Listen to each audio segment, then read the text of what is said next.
pessoal, muito boa noite a vocês. Vamos chegando porque nós estamos chegando para você com informação de qualidade, informação realmente que faz a diferença para a sua vida. Estamos chegando com informações sobre saúde com o nosso programa Unimed para você. Hoje é segunda-feira e hoje nós estamos ao vivo de novo para estarmos juntos por alguns minutos aqui, para discutirmos mais e termos mais conhecimento sobre algumas áreas da medicina. Hoje nós vamos falar da cirurgia torácica, em especial de algo, que está influenciado dentro dessa especialidade. Quem está com a gente hoje é o Dr. Giancarlo Maruri Munareto, ele é cirurgião torácico. Boa noite, doutor, obrigada pela presença aqui. Boa noite, Karine. Boa noite a todos os internautas e pessoas que estão nos assistindo. Muito obrigada, doutor. Doutor Giancarlo vem pela primeira vez para o programa Unimed para você. Hoje, para falar um pouquinho mais da sua experiência, desses trabalhos que vêm sendo realizados pela medicina através dele em Concórdia, para pessoas de Concórdia, de toda a grande região, no oeste do estado. Você é nosso convidado a estar conosco a partir de agora, porque hoje o nosso tema em especial é hiperidrose. Você de casa já ouviu falar sobre isso? Hoje o Dr. Giancarlo vai nos explicar muito mais sobre esse assunto e você pode tirar todas as suas dúvidas. Vem chegando que nós já estamos ao vivo.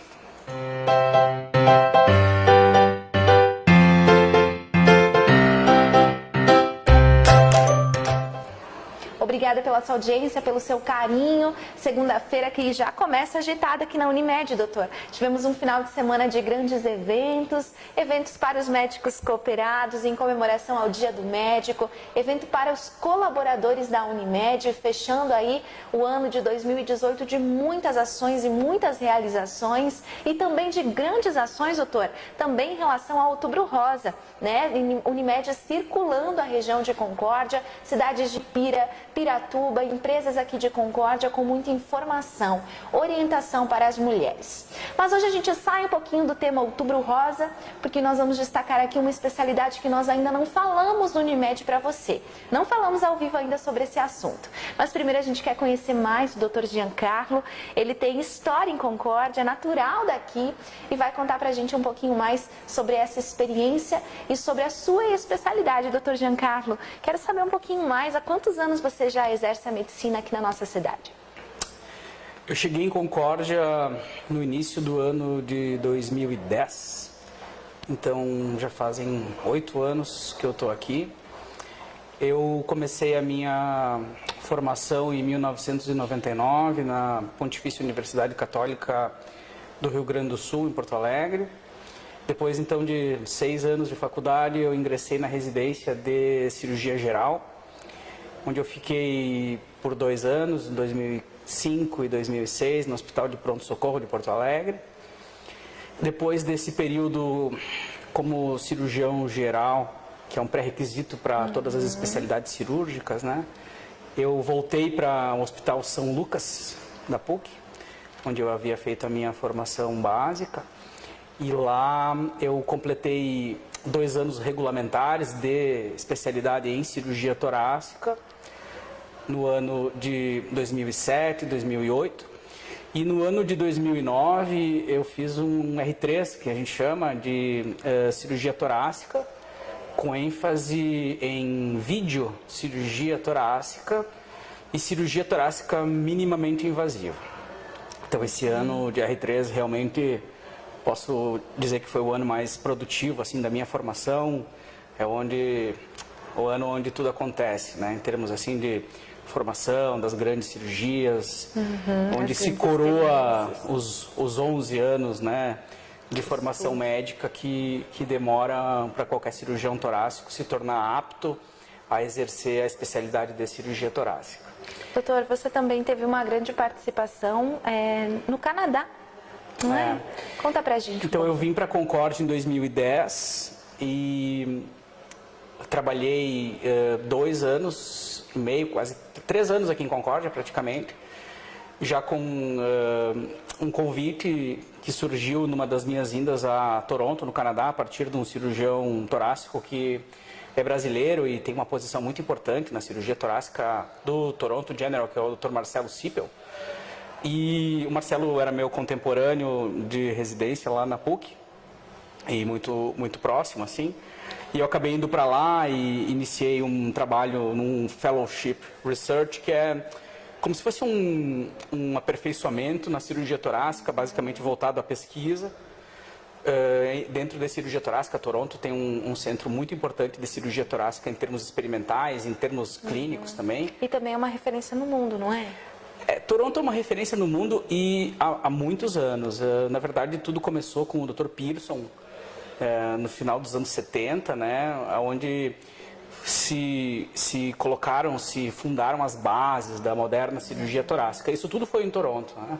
Que bacana. Então, assim, hoje em dia é um ponto de referência para o mundo inteiro da cirurgia torácica e para mim, assim, foi uma honra tremenda conviver com o Marcelo, com a equipe de cirurgia torácica. Os melhores do mundo, né?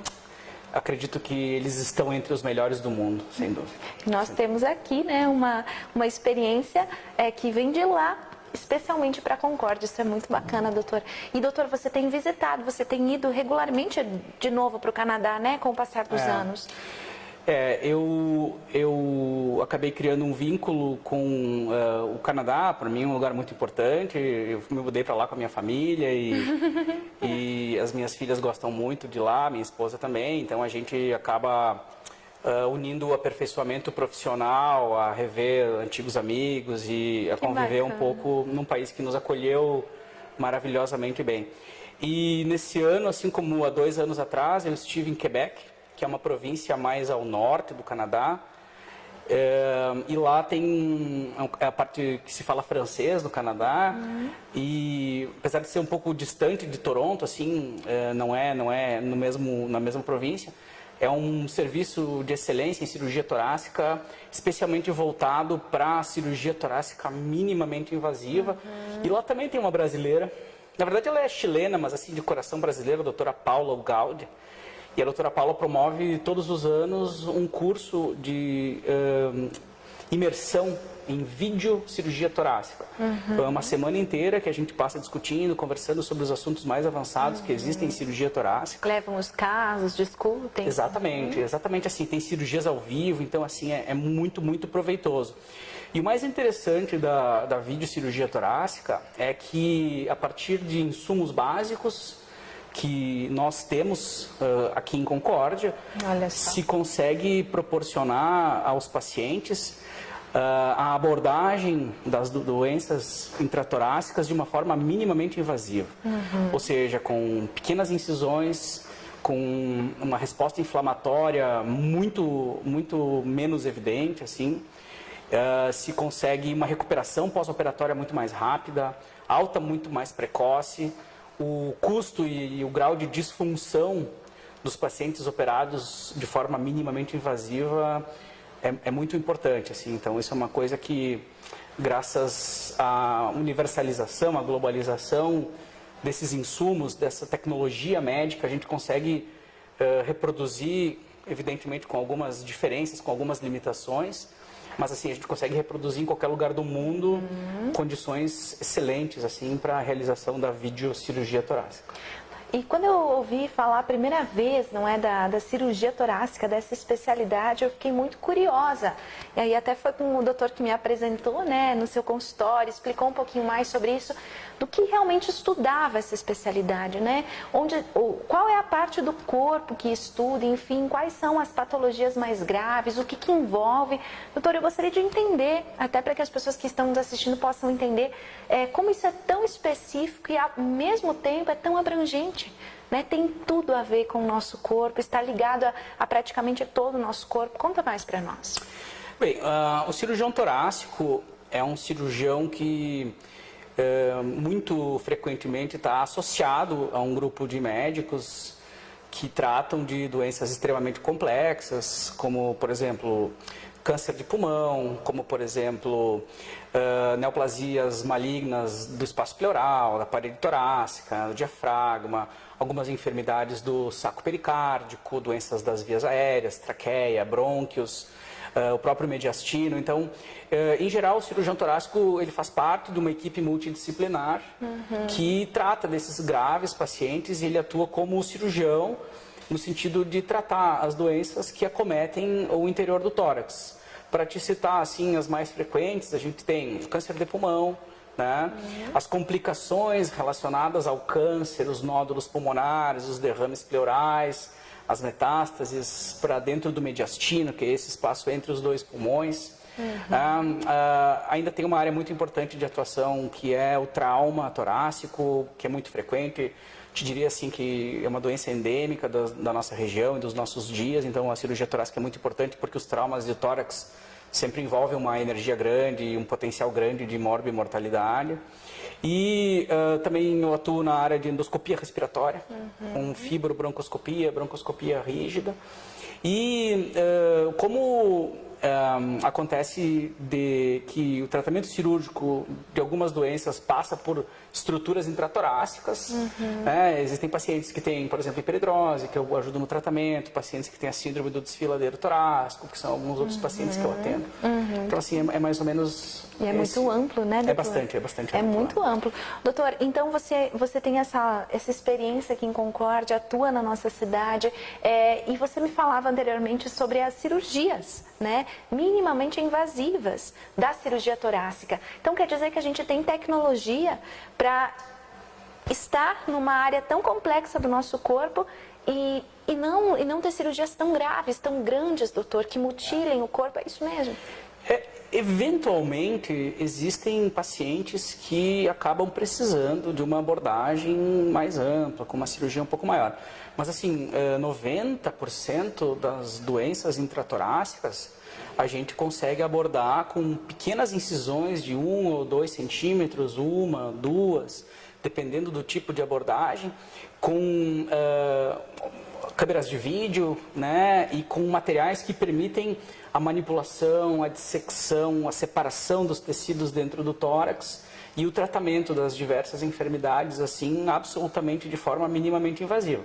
Isso significa que, ao invés do paciente ficar uma semana, 10 dias internado, com uma estadia em UTI, que às vezes pode ser longa, exposto a complicações graves, como arritmias, infecções, enfim, a cirurgia minimamente invasiva, por exemplo, uma lobectomia pulmonar, que é uma cirurgia grande de retirada de uma parte, um terço ou metade de um dos pulmões, é uma cirurgia que se faz, por exemplo, em 3 a 4 horas de sala.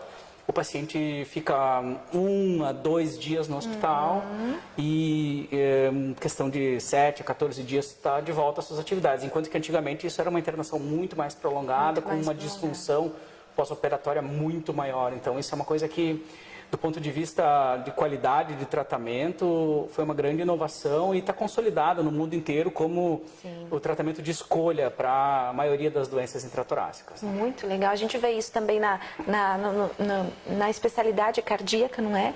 Dos cardiologistas, dos oncologistas. A gente vê muito isso, né, doutor? Sim. Isso é bom, isso é evolução da medicina. Sim. E o mais bacana é que o doutor nos traz hoje que a mesma tecnologia que é usada, por exemplo, no Canadá, que é referência mundial em cirurgia torácica, é usada em Concórdia também para quem necessita. Existem evidentemente diferenças, né, no sistema de saúde, no acesso ao material, mas assim, de um modo geral, é uma técnica muitíssimo reprodutível no nosso meio. Que bacana, doutor. Muito legal. Bom, doutor, a gente convidou você para conhecer um pouco mais a cirurgia torácica. A gente convidou você para conhecer um pouquinho mais o próprio doutor. O doutor Giancarlo também é filho de médico, não é? Quem estava conosco aqui há poucos dias, como é o nome do seu pai? Celso. Doutor Celso Munareto, né? Estava conosco aqui, ginecologista, obstetra, falou para as mulheres. E o doutor Giancarlo, então, é de outra especialidade, mas tem nas veias, não é, doutor? Esse sangue médico que corre. O meu pai é médico, atuante aqui em Concórdia. Ele se formou em 78, está fazendo 40 anos de formado esse ano. Em Curitiba. O meu avô também era médico, se formou em 1950 em Porto Alegre. E o meu bisavô também era médico, ele se formou nos anos 30 no Rio de Janeiro, atuava no interior do Rio Grande do Sul, mas também era médico. Então, são algumas gerações aí que a gente trabalha com esse sacerdócio que é a medicina. Um dom, um talento. Doutor, mas hoje a gente vai saber um pouquinho mais dentro de tudo isso que você já estudou e nos trouxe. O doutor sugeriu um tema que nós achamos muito interessante. Você de casa já ouviu falar sobre hiperidrose? Eu, particularmente, doutor, nunca tinha parado para estudar esse tema, né? Dá para chamar de patologia ou não? Patologia é a ciência que estuda as estruturas ressecadas, as doenças, depois a análise microscópica, macroscópica, assim, eu acho que patologia não é um termo do ponto de vista médico, assim, para ser chamado. Mas a hiperidrose, ela está dentro do Código Internacional de Doenças. Então, olha assim, só. A hiperidrose pode ser considerada uma doença, tá? E é uma doença, assim, da modernidade, né? Do momento em que se optou por usar roupas, que se optou por uma série de mecanismos de relacionamento interpessoal, enfim, né? Onde o bem-estar das pessoas passou a ser uma prioridade, né? Então, também se identificou que algumas pessoas, né, apresentavam o que a gente chama de hiperidrose. Hiperidrose é definido como o excesso de suor. Simples assim, é o excesso de suor. Então, o suor com frequência altíssima, ele é uma secreção fisiológica do nosso organismo, que atua na homeostase, ou seja, na manutenção da temperatura corporal, né? E por si só o suor não é uma doença. Ocorre que quando ele é excessivo e a partir desse excesso ele acaba causando desconforto, algum tipo de dificuldade das relações interpessoais, eventualmente existem disfunções laborativas, disfunções no trabalho relacionadas ao excesso de suor. Tem muitos exemplos que a gente possa dar para isso. Por exemplo, um vendedor que é recepcionista e trabalha cumprimentando as pessoas no dia a dia. Toda vez que ele cumprimenta as pessoas, a mão dele está úmida. Úmida, molhada. Então isso é uma coisa que acaba inibindo, acaba gerando desconforto para as pessoas, entendeu? Outra coisa que é importante, assim, com muita frequência, esses pacientes acabam procurando atenção médica, né? É muito importante que todo paciente que se considera um suador excessivo, que tenha hiperidrose, passe por uma rigorosa avaliação médica, né, uma consulta médica com exame físico completo.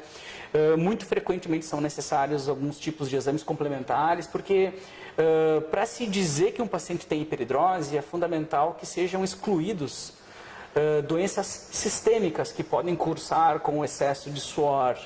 Para citar algumas, por exemplo, tem algumas neoplasias que o paciente sua demais, doenças infecciosas, como por exemplo tuberculose, ou mesmo alguma disfunção hormonal que esteja causando isso. Então, assim, eu frequentemente recebo os pacientes encaminhados de algum colega clínico, dermatologista, enfim, colegas que já imaginaram, já investigaram essa questão de excluir que haja uma doença sistêmica causando o excesso de suor. Bom, excluído que haja um problema sistêmico, como os que eu citei, a gente está frente a um paciente que realmente tem hiperidrose e aí é questão de abordagem. Consegue abordar. Doutor, isso é comum aqui em Concórdia?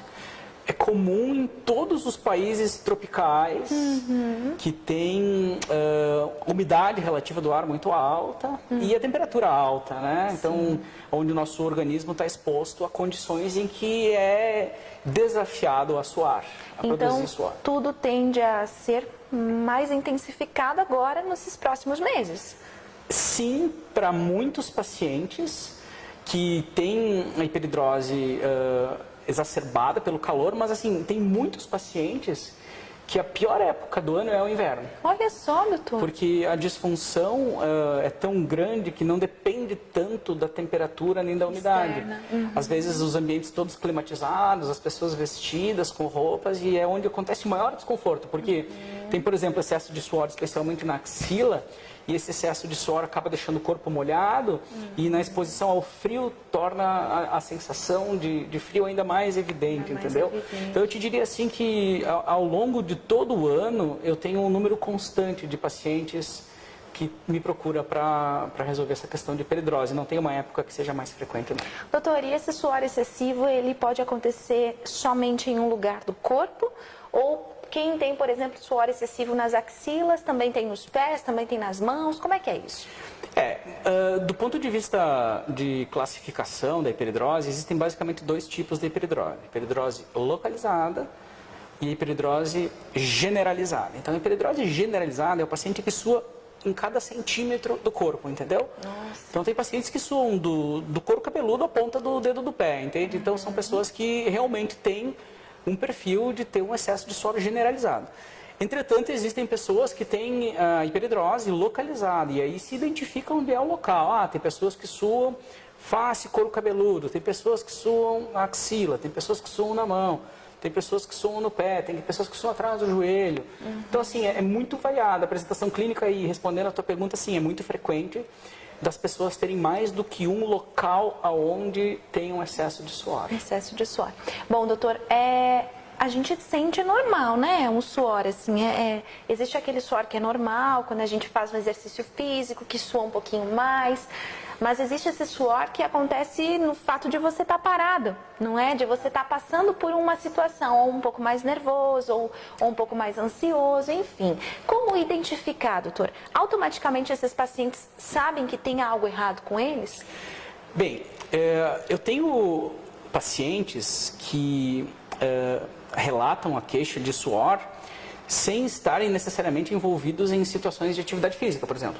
São situações de estresse. Vai lá, tem uma palestra, tem uma aula, ou tem um negócio para fechar, e as pessoas se derretem suando, entendeu?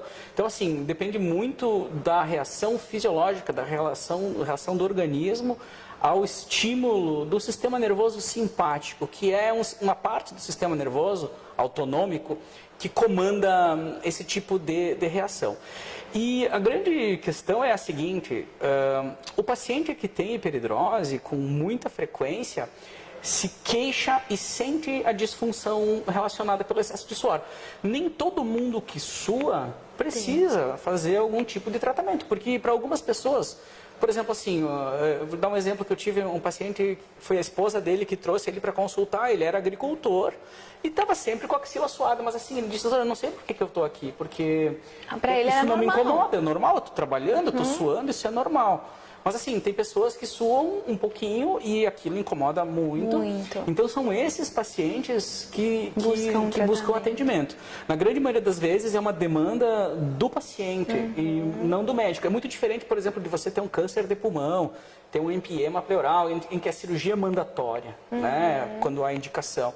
Na hiperidrose, não, a cirurgia é muito uma opção, um acordo que o médico faz com o paciente. Muito interessante. E a partir daí se identificam os prós, os contras, os riscos, os benefícios e faz o procedimento para tentar melhorar. Olha só, pessoal, você já tinha ouvido falar nisso, não é? Deixa a sua pergunta, a gente tem muitos comentários aqui, mas não é específico sobre a hiperidrose, são mais elogios a você como profissional, doutor. Depois a gente vai ler cada um desses comentários que a gente já tem aqui no Facebook, mas se você tem pessoas que você conhece que sofrem com isso, né, marquem seus amigos, que agora é a oportunidade de a gente fazer algumas perguntas ao doutor.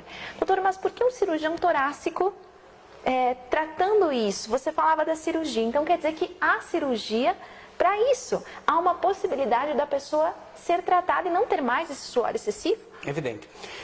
Basicamente, na abordagem inicial da hiperidrose, depois de excluída uma causa sistêmica, enfim, como eu expliquei, de suor excessivo, a gente oferece para o paciente algumas oportunidades, algumas formas de tratamento.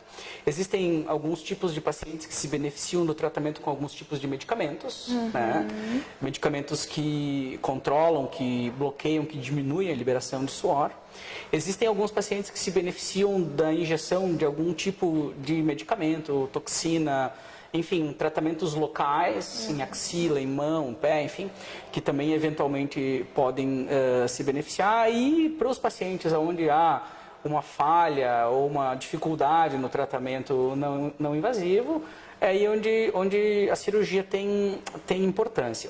Na verdade, o tratamento cirúrgico da hiperidrose surgiu, como muita coisa em medicina surge por acaso, né? Na medida em que os cirurgiões vasculares de 2 ou 3 décadas atrás identificaram que se cortassem a cadeia simpática ao nível do tórax, eles viam que o sistema nervoso parasimpático, que é o oposto do simpático, teria uma função mais evidenciada. E essa função parasimpática se traduziu como diminuição do suor e aumento da temperatura pela vasodilatação relacionada à diminuição do estímulo simpático, né? Então, assim, isso surgiu por acaso e até a década passada, antes da consolidação da cirurgia minimamente invasiva, era uma cirurgia muito rara, muito pouco realizada. E só se tornou uma abordagem aceitável, né, tu invadir a cavidade pleural de um paciente rígido, saudável, com as técnicas minimamente invasivas. Né?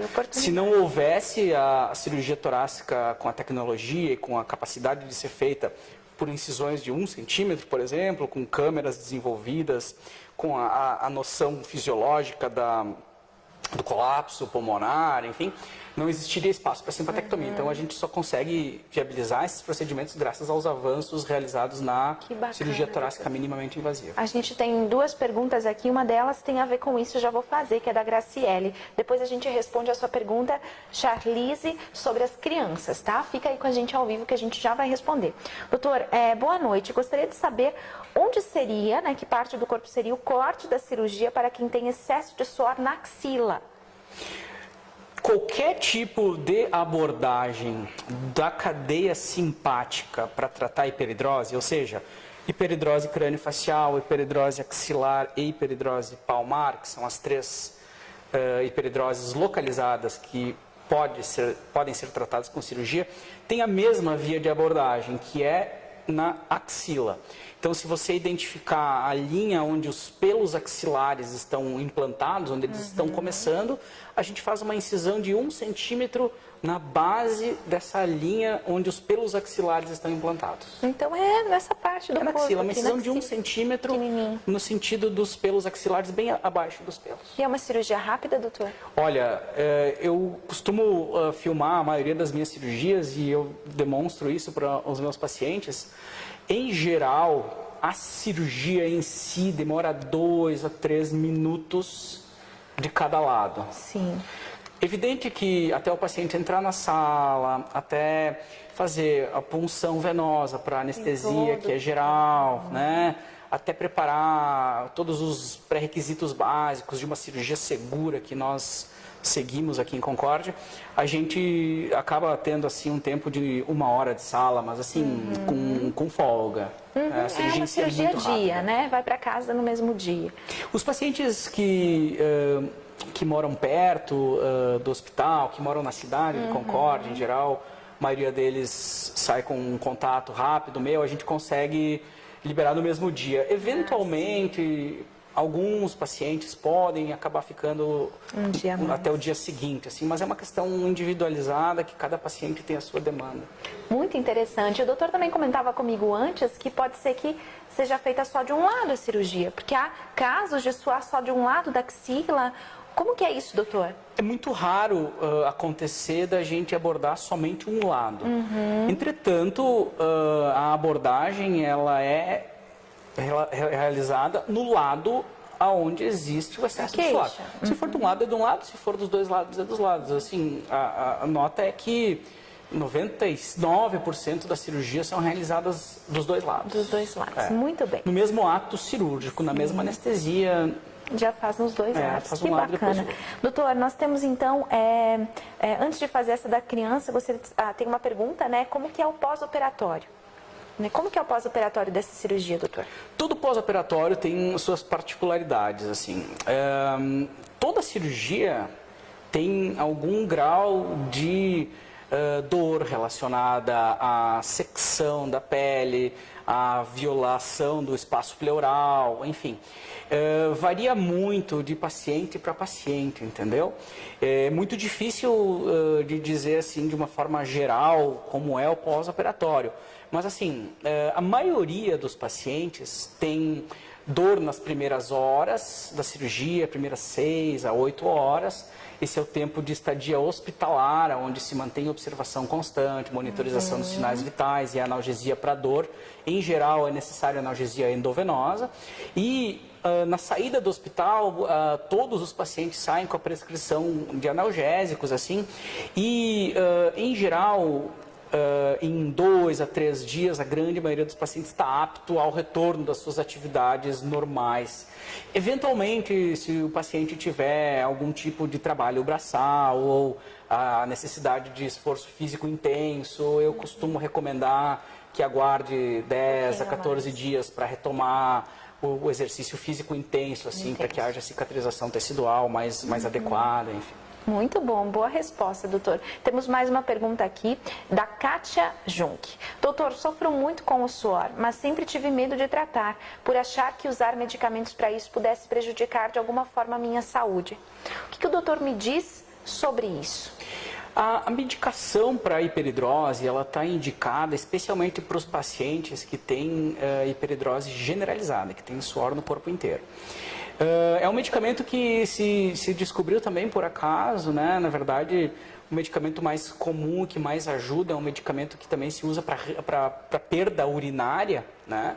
Então, assim, é um medicamento que é bastante seguro para ser utilizado, desde que não hajam contraindicações, assim, a esse uso. Tem pacientes que têm, por exemplo, glaucoma, tem pacientes que têm infecções urinárias de repetição, pacientes constipados, eventualmente não são bons candidatos para o tratamento medicamentoso.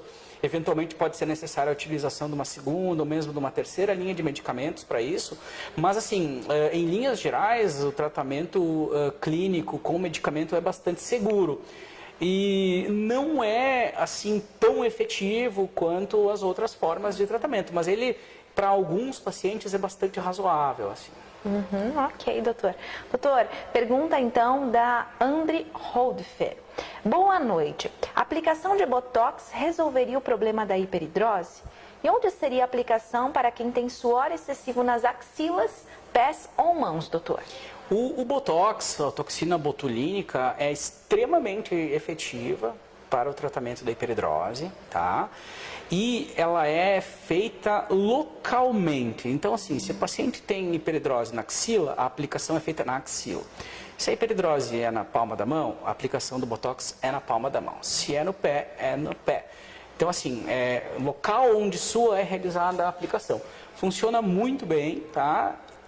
O pequeno inconveniente do Botox é que ele tem que refazer, né? Uma ação que não é permanente. Varia muito de paciente para paciente, né? O tempo de durabilidade do tratamento, né? Tem pacientes que duram 3, 6 meses, tem pacientes que duram um pouquinho mais, um pouquinho menos.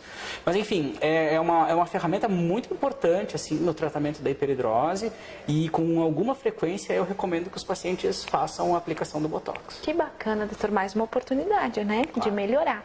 Crianças, vamos falar de crianças. Suor excessivo em crianças é comum, doutor? A pergunta da Charlize é o seguinte: boa noite, existe tratamento para crianças? Sim, o que acontece? Em geral, depende muito da idade, que precisa ser individualizado. Do ponto de vista cirúrgico, o tratamento em crianças pode ser realizado a partir do momento em que existe a possibilidade da inserção do material entre o espaço intercostal. Isso depende do tamanho da criança e não da idade. Sim. Eu tenho pacientes que 10 ou 12 anos que eu já operei, tá? Menores do que isso, especialmente se forem crianças pequenas, é um pouco mais difícil porque o nervo intercostal, o nervo simpático, a cadeia, ela é muito pequena, é difícil de individualizar, difícil de ver. Então, assim, para crianças muito pequenas, muito jovens, eu recomendaria tratamentos não operatórios, assim, como, por exemplo, algum ajuste na dieta, né? Tem alimentos que causam hiperidrose, né? Por exemplo, isso serve para todos os pacientes, não só para crianças, né? Bebidas quentes, como café, chimarrão, chá, causam hiperidrose. Alimentos extremamente gordurosos, né? Inclusive com gorduras hidrogenadas, como por exemplo sorvete, que é uma coisa estranha, mas sorvete Fassoir, sim, sorvete Fassoir, especialmente se for carregado em gordura hidrogenada. Comidas muito apimentadas, assim, muito condimentadas, com uma quantidade grande de sal, de pimenta também. O que seria essa gordura hidrogenada, doutor? Gordura hidrogenada é uma forma de conservar os alimentos, é um aditivo alimentar industrializado que serve para conservar os alimentos por muito mais tempo, entendeu? Entendi. É uma forma de gordura que faz com que o alimento fique assim Característico dos menos, industrializados. diminui a chance dele estragar, entendeu? Sim. É um aditivo alimentar. Conservantes. Uma espécie de um conservante. E isso provoca o suor. Sim, porque é uma gordura, entendeu? Então isso tem alguns medicamentos que causam suor, então isso é uma coisa importante, assim, uma série de inibidores seletivos da recaptação da serotonina, que são os antidepressivos, podem causar excesso de suor, eventualmente alguns anticoncepcionais também, então a gente tem que fazer toda uma abordagem em relação a isso. Mas assim, no caso da criança, eu aguardaria a pré-puberdade, assim, para avaliar se há a possibilidade de fazer a cirurgia, se realmente a hiperidrose é localizada ou é generalizada. Faria toda uma abordagem com o seu pediatra para excluir que haja uma doença causando esse excesso de suor e procuraria abordar clinicamente. Até que houvesse a falha dos tratamentos clínicos, a exclusão de uma doença sistêmica, e aí sim ficaria a cirurgia como uma alternativa. Até porque os pais, eles percebem desde cedo que a criança sua um pouco mais. Sim. Em alguns casos, não é, doutor? E eu acho que uma coisa importante em relação à criança, aguardar que a criança amadureça um pouco e dialogar com essa criança para ver o quanto o excesso de suor é um problema da criança ou mais uma demanda da família, entendeu? Então, assim, tem criança que sua, mas não está nem aí para o suor, entendeu? Para eles é mais uma característica do organismo, né? Sim. Tem pacientes, por exemplo, que tem pais ou mães que às vezes se incomodam com a cor do olho do filho, mas isso, assim, para aquela criança não faz a menor diferença se ela tem olho azul, É a mesma cor, praticamente a mesma. O excesso de suor em crianças é muito isso. Agora, assim, eu vejo assim muito frequentemente como queixa em criança, adolescente ou pré-adolescente, quando há, por exemplo, o mau cheiro, né, que é o que a gente conversava antes a respeito da bromidrose, que é como os médicos chamam o mau cheiro nas axilas, especialmente. Todo lugar de dobras que se forma um ambiente quente e úmido, pode ocorrer a proliferação de fungos e bactérias. E a cirurgia em si atua no sentido de diminuir a quantidade de umidade da região, e a partir do momento que essa umidade é controlada, se consegue combater com mais eficiência os fungos e bactérias que podem causar o mau cheiro. Então ajuda também. É nesse sentido que as coisas assim ficam mais evidentes. Os adolescentes, quando começam a namorar, às vezes se queixam da mão úmida, toda aquela questão de autoafirmação, de formação da autoestima, enfim, né? São muito frequentes assim no consultório. No consultório. Tem uma pergunta também que é da Mayra Souza. Meu filho tem 13 anos, transpira muito pé e mão. Existe cirurgia para isso também, doutora? Ela pergunta. Para a mão, tem uma cirurgia que funciona maravilhosamente bem, assim, com índices de controle do excesso de suor maiores do que 90%. Que é a simpatectomia, né? E para o pé é muito mais difícil de tratar.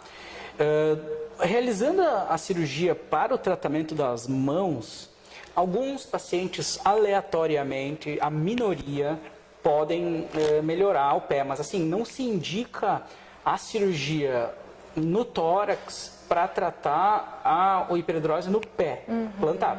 Mas assim, para a hiperidrose palmar, a cirurgia é uma alternativa. Sim. Veja que muito frequentemente os pacientes chegam no consultório e a gente precisa entender bem onde é que o suor atrapalha mais.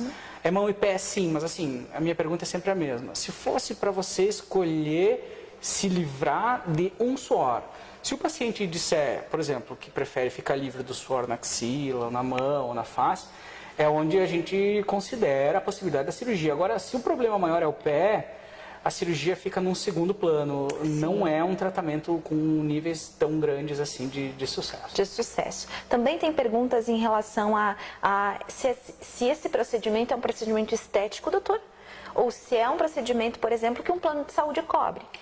Todos os planos de saúde com quem eu trabalho têm pago esse tipo de cirurgia, até porque existe uma normativa da Sociedade Brasileira de Cirurgia Torácica. Então, isso é uma ressalva muito importante para todos os que estão nos ouvindo, que para a realização desse tipo de cirurgia é muito importante e muito recomendável que se procure um especialista em cirurgia torácica, devidamente cadastrado no Conselho Regional de Medicina da sua região, procurem questionar pelo número de RQE, que é o Registro da Qualificação de Especialista. E é muito recomendável que esse profissional seja membro da Sociedade Brasileira de Cirurgia Torácica. Então, de acordo com a Sociedade Brasileira de Cirurgia Torácica, a hiperidrose não se trata de um procedimento estético.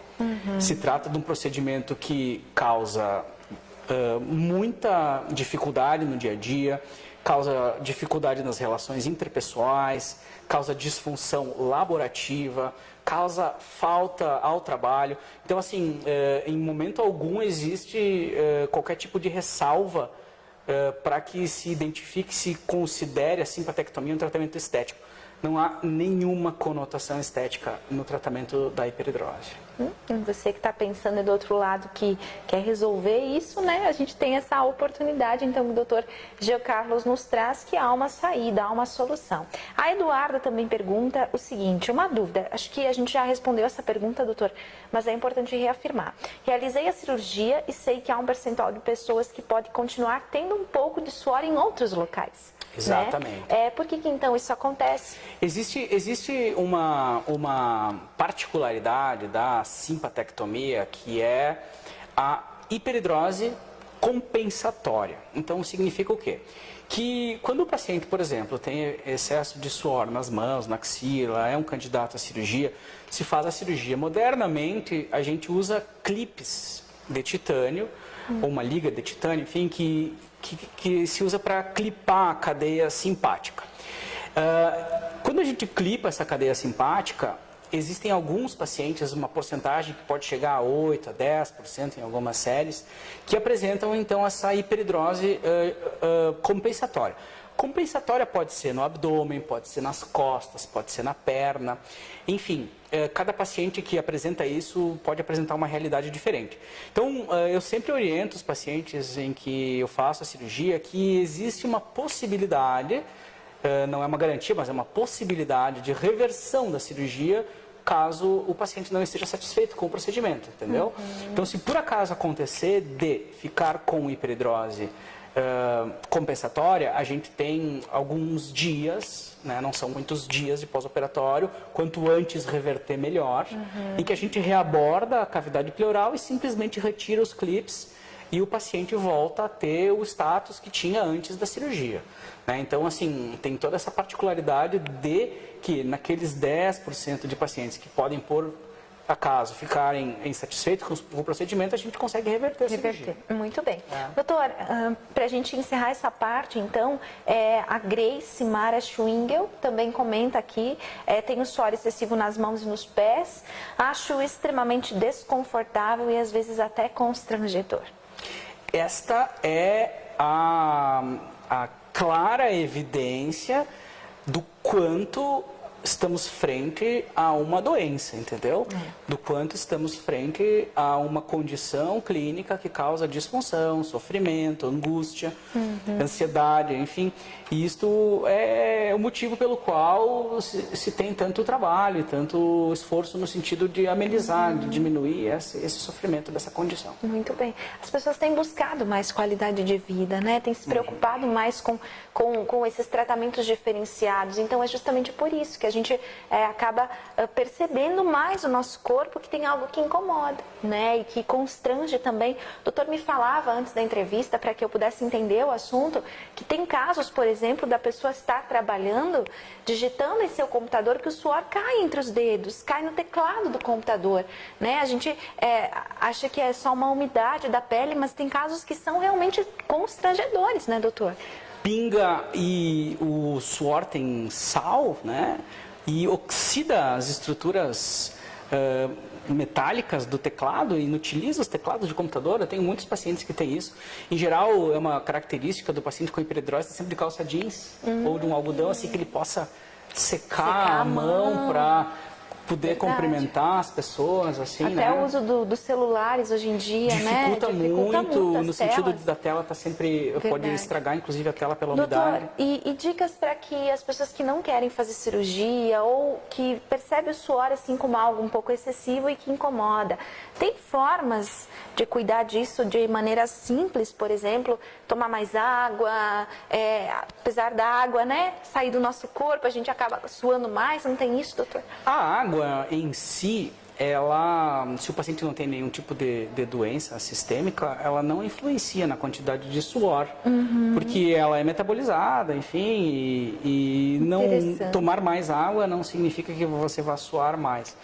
A questão assim mais importante para o paciente que tem uma hiperidrose leve, que eventualmente não tem indicação de fazer cirurgia, basicamente é procurar manter uma alimentação que sem estruturas químicas e altas temperaturas, xantinas, cafeína, tudo que aumenta o metabolismo, que aumenta a reação do sistema nervoso simpático e faz com que haja excesso da secreção de suor.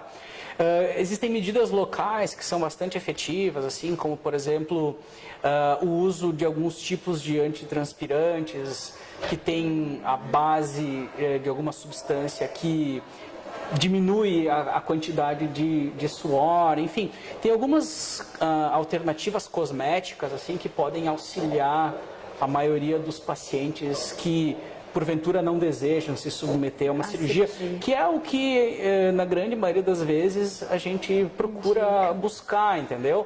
Sempre que for possível evitar uma cirurgia, evitar a invasão da cavidade pleural, evitar uma anestesia, evitar o contato com o hospital, enfim, a gente reserva isso para quem realmente tem sofrimento, para quem realmente tem uma qualidade de vida abalada, né? Porque muito melhor seria se a gente pudesse tratar essas enfermidades sem a necessidade de um procedimento invasivo. Muito bem. Doutor Giancarlo, só tenho a agradecer. Obrigada Foi um prazer. por essa explicação tão maravilhosa para a gente.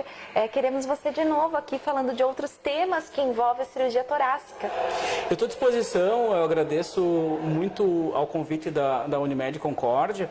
E para mim é uma honra poder dividir com todas as pessoas que têm interesse nessa área. Eu acho que, como médico, todos nós temos uma função social, eu acho que isso precisa ser preservada.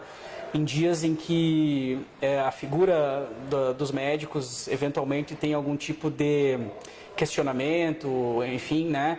No momento em que a gente vive uma turbulência tão grande, eu acho que o médico, como todo cidadão, mas assim, eu falo por mim, é fundamental que tenha a sua contribuição no sentido de esclarecimento de dúvidas, de auxílio à população em geral, e eu estou absolutamente à disposição. É verdade, tivemos muitos elogios a você aqui. Sônia Jasper, boa noite, Sônia, ótimo profissional, ela destaca. Marcela Save também, dá boa noite. A Grace Mara sugeriu que a nossa live foi excelente. Obrigada pela participação. Temos várias pessoas aqui também que comentam, que elogiam o doutor. Fernanda Pelizar, um grande profissional. Vamos lá, quem mais que nós temos aqui? A Lu Stoll, profissional maravilhoso. A Mari, doutor Giancarlo, parabéns pela entrevista.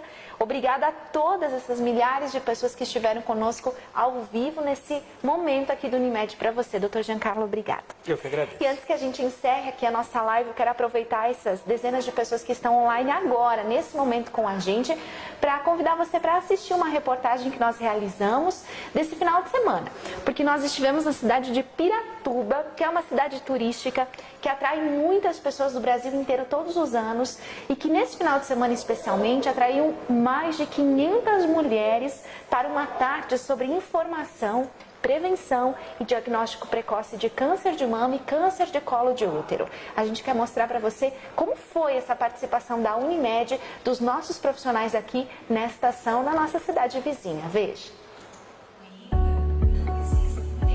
A Unimed Concórdia esteve ao lado da Secretaria de Saúde de Piratuba em mais uma grande ação Outubro Rosa. Mais de 500 mulheres integradas em prol da prevenção do câncer. Uma tarde de saúde, amizades, histórias de luta e de vida. Então, desde já é um evento de bastante sucesso juntamente, né, nesta parceria que nós temos com a Unimed.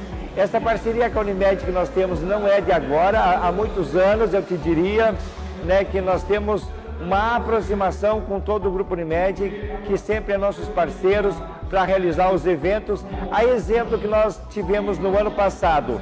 Tudo preparado com muito carinho pelo município e as mulheres piratubenses. O sábado foi de muita informação.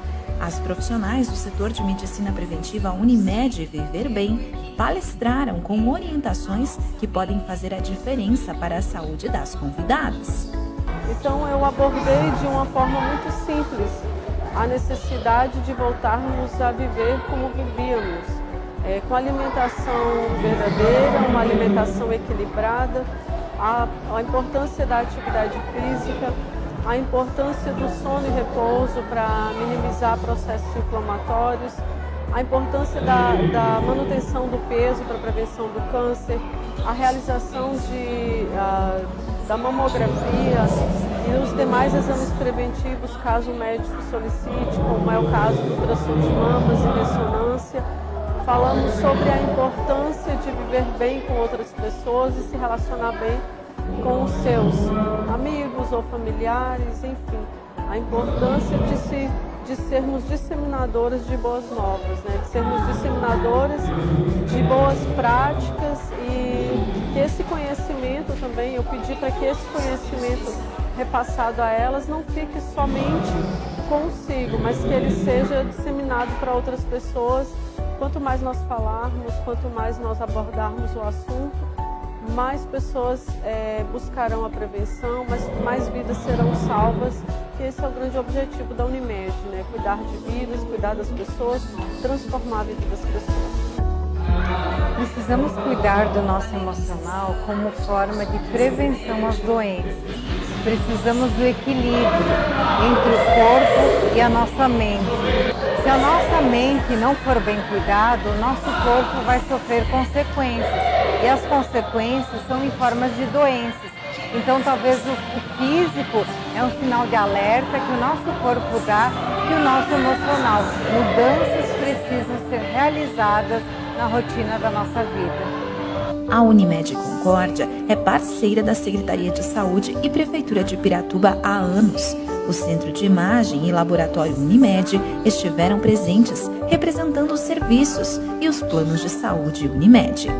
Então é uma parceria muito forte que nós temos com a Unimed de Concórdia e o município de Piratuba. Só tenho a agradecer a esta parceria que realmente dá um resultado positivo para todo cidadão piratubense.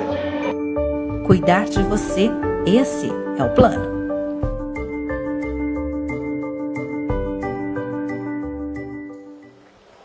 Parabéns, então, à equipe do Centro de Imagem, do Laboratório Unimed, da Medicina Preventiva, que estiveram à frente desse trabalho na cidade de Piratuba. A cidade de Ipira também foi contemplada com essa parceria da Unimed no Outubro Rosa. A gente já postou fotos aqui na fanpage. Nós vamos também ter uma nota em vídeo para que as pessoas possam ver como foi essa ação realizada para as mulheres da cidade também de Ipira.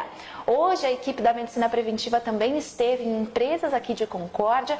Todos esses registros você vê aqui no nosso Facebook, porque outubro é um mês de muito trabalho para a Unimed, um mês de conscientização para as mulheres de Concórdia e região. E agora vem novembro também, e aí todo o trabalho está voltado especialmente aos homens. Mas lembrando que a Unimed faz isso todos os meses do ano e você que acompanha sabe quanto é grande a nossa preocupação com a saúde das pessoas em todas as épocas do ano. Então, parabéns a essa equipe que esteve à frente desse trabalho. Você vê as nossas reportagens, os nossos trabalhos por aqui também nas nossas redes sociais todos os dias. A gente encerra a nossa participação nesta noite de segunda-feira, desejando a você de casa uma excelente semana. Foco, pessoal, motivação, muita garra. Essa é uma semana de muita luta, de muita oração também, porque temos uma grande decisão domingo que vem para assumirmos essa responsabilidade, não é? Cada um de nós, com seus pensamentos, nós precisamos estar unidos para fazer com que esse Brasil melhore cada vez mais, evolua cada vez mais. É grande a nossa responsabilidade, a responsabilidade do concordiense, então também a nossa saúde está envolvida nisso sim, porque a gente quer mais saúde. Para ter mais saúde, nós precisamos ter menos corrupção, precisamos ter aí mais sinceridade nos governos. Então vamos lutar pelo nosso Brasil e trabalhar juntos nessa semana para que a gente tenha aí um bom entendimento em relação às eleições de 2018, que se refletem a partir de 2019. Bom ânimo a você, uma boa semana e nos encontramos ao vivo, 20 horas, 8 da noite, na próxima segunda-feira. Um abraço a você, até lá.